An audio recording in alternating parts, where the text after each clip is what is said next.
Alrighty, Hasses, welcome back, and in this video I am going to teach you guys how to design layouts using the grid system in Bootstrap. Now a grid, as we know, is made up of a bunch of rows, left and right, and columns, up and down. Now whenever we use Bootstrap, we can have a maximum of 12 columns. Now this doesn't mean that every single web page that we make it has to be 12 columns and look like a big grid. We can actually take these 12 columns, and if we just want one big one, we can just group them all together. And also, let's say that you just wanted to have a sidebar on the left hand side in your main area. Well, we can take two of those columns, group them together, put them on the left, and we can take the 10 other ones and use them for the main content right here. But remember, 12, it's our magic number. Now another thing I want to point out, and this is the last terminology that I'm going to throw at you guys before we start actually getting hands-on. Whenever we're using our grid system, it has 4 different classes. Let me just type all these out. XS, SM, MD, and LG. So extra small, small, medium, and large, that's what they stand for. And these relate to what device are you trying to design your website for.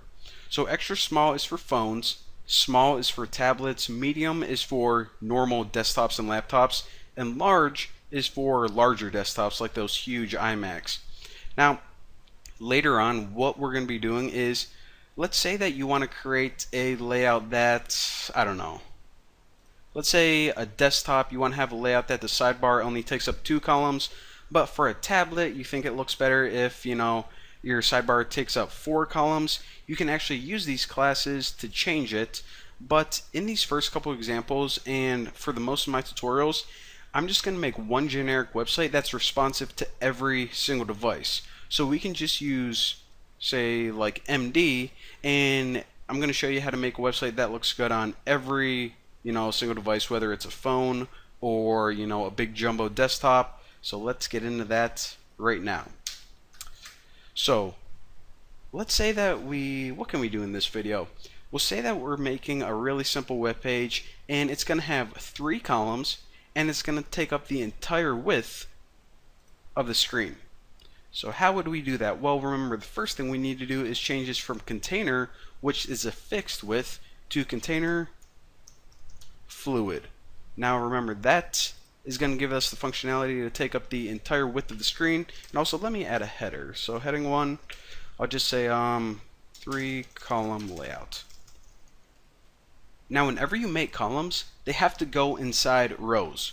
So div, and the class for this is just row.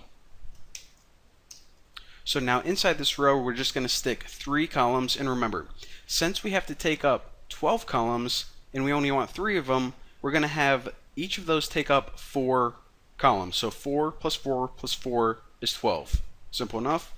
So div class equals COL minus MD, since we're just going to make this a generic website for a desktop, and then minus 4. So we're just making a regular column that's going to span 4 columns. I know I use the word columns a lot, but that's what it's doing. It's taking up the width of 4 columns. And just so we can differentiate these, I'm just going to change the background color of each one. It'll be easier to see in this little demo. So background color, got to find my shortcut, too lazy to type it. And what's a good color? So FF, I don't know, like 9999. And this one can just say first. So let me copy this and just add it 2 more times.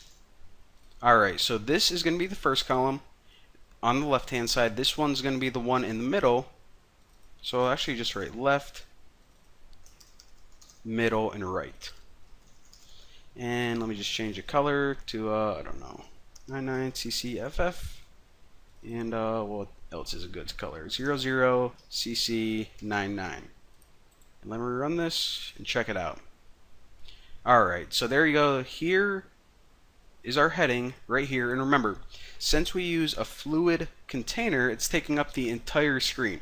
So left, middle, right, this is all one row with 3 columns. And check out what happens whenever I shrink this. That's pretty handy. I mean, we didn't add any functionality, so it all stacked on top of each other. But I mean, a phone is about that size, let's say. Everything is all there, nothing gets squished. This middle and right section aren't getting cut off. They are still right there. And check that out. Pretty awesome, eh?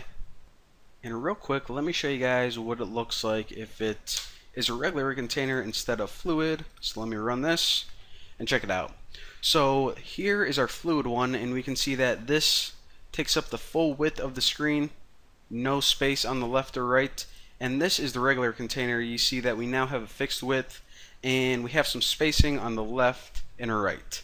So full screen, not full screen, that's the difference, and that is how you use the grid system to make a really simple layout.